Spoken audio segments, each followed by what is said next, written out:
a una nueva lección del módulo 1 de la información al conocimiento. En esta ocasión revisaremos los contenidos de la lección número 15, modos de leer y qué es un resumen. Ya habíamos hablado un poquito antes de qué es el proceso de lectura, qué es lo que conlleva. Ahora vamos a hablar un poquito sobre cómo se da todo este proceso, cuáles son las fases o los pasos que se siguen y cuáles son los modos de leer. Primeramente, cuando nos acercamos a un texto, realizamos una lectura superficial o también llamada prelectura. ¿Qué es esto? Bueno, es la exploración o el primer vistazo o visión general que tenemos del texto. Nos damos cuenta si es un texto largo, corto, si tiene algún apoyo visual, si tiene, por ejemplo, negritas que resalten ciertas palabras. Nos damos cuenta de la estructura, si está dividido por párrafos, si tiene subtítulos, etcétera. Todo lo que salte a primera vista, pues lo notamos en esta primera fase, en la lectura superficial o en la prelectura. Enseguida pasamos a la lectura global. En esta lectura es cuando ya estamos leyendo el texto, cuando damos una primera leída al texto, y lo que hace importante esta fase es que vamos a consultar lo impreciso o lo desconocido del texto, es decir, si hay vocabulario que desconocemos, si hay referencias que no me suenan, pues aquí es donde tenemos que consultar todo eso para poder comprender mejor lo que estamos leyendo. Aquí ya es lectura como tal y tomar en cuenta todas estas cuestiones que me van a permitir comprender el texto. Enseguida pasamos a la lectura comprensiva o postlectura. ¿A qué se refiere esto? Ya he leído mi texto, ya he buscado todo lo que me es necesario buscar para poder entender lo que estoy leyendo. Bueno, en esta parte de lectura comprensiva o postlectura es cuando yo vuelvo a leer el texto, pero ahora puedo formularme un concepto valorativo, es decir, puedo formularme una reflexión, una opinión, etcétera. Yo ya le doy cierto valor a lo que leí. Ya aporto de mi cosecha a lo que he leído. Todo esto nos asegura que pues hemos comprendido el texto. Si podemos hablar sobre el texto, pues significa que ya lo hemos comprendido. Aquí tenemos de nuevo proceso de lectura, cómo se lleva a cabo primeramente la fase de prelectura, que es el primer proceso. Es una lectura rápida con el fin de generar interés y panorama general sobre el contenido de la lectura. Enseguida tenemos la lectura, que es el segundo proceso. Comprende el proceso mecánico y el proceso de comprensión sobre la misma lectura. Y enseguida tenemos a la postlectura, que es el tercer proceso. En esta fase nos expone un concepto general final de la lectura en la que planteas tus propias ideas y opiniones, como ya lo hemos mencionado. Ahora hablaremos un poco sobre qué es un resumen. Una vez que ya hemos realizado todo este proceso de lectura, ya hicimos la prelectura, luego la lectura global y enseguida ya hicimos también la postlectura. Bueno, ya podemos utilizar la información que hemos leído. En este caso la podríamos utilizar para hacer un resumen. ¿Y qué es un resumen? Bueno, es una versión abreviada de un texto, un discurso, una presentación que se enfoca en los puntos principales y elimina los detalles innecesarios. El objetivo del resumen es presentar la información de manera clara y concisa para que el lector o audiencia pueda comprender rápidamente la idea principal sin tener que leer o escuchar todo el material completo. Los resúmenes pueden ser útiles para estudiar, investigar o presentar información de manera más eficiente y efectiva. Bueno, como aquí lo vemos, el resumen es una manera de hacer más pequeño un texto sin quitarle lo más importante.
Momento de elaborar un resumen, pues es importante reconocer que se debe realizar en dos fases o en dos etapas.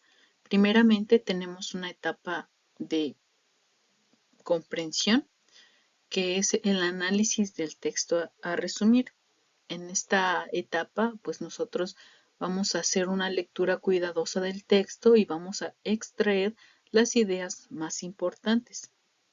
Aquí es donde vamos a desarrollar todo este proceso de selección y cancelación de la información, es decir, donde seleccionamos la información que es más importante y olvidamos o dejamos de lado toda esa información secundaria, como podrían ser, por ejemplo, ejemplos, números, todo aquello que sirva nada más como para ilustrar un poco más lo que dice la idea principal, pero lo único que vamos a conservar pues es eso, la idea principal.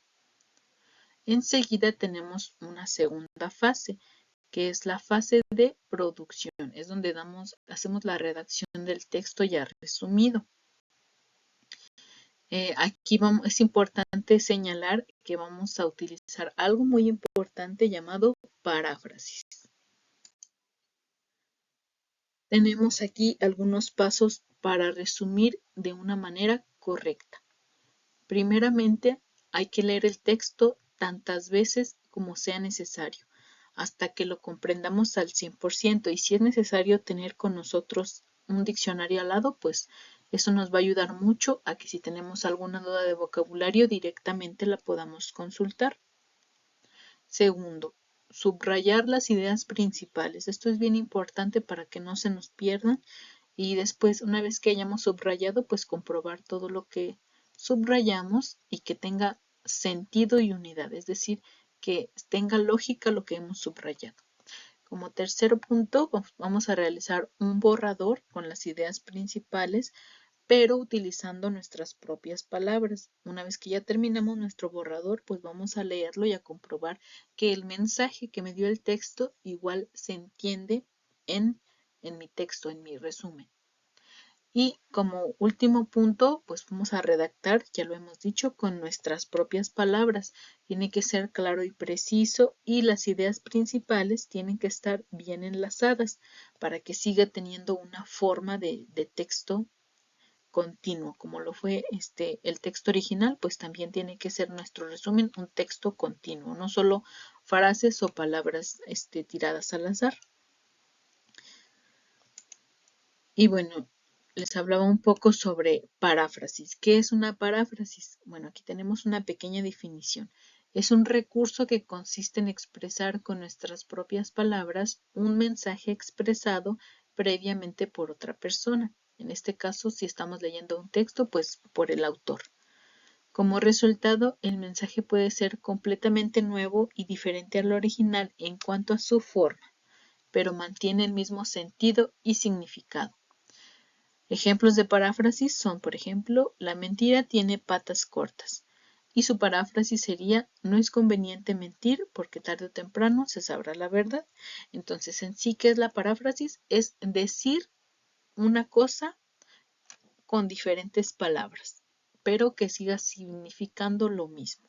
Cuando parafraseamos en un resumen, pues lo ideal es que con nuestras propias palabras expresemos la idea principal sin olvidar que lo que buscamos en un resumen es la reducción del tamaño del texto, es decir, un resumen nunca debe ser más grande o más largo que el texto original. Eso es bien importante. Por esta lección les agradezco mucho su atención.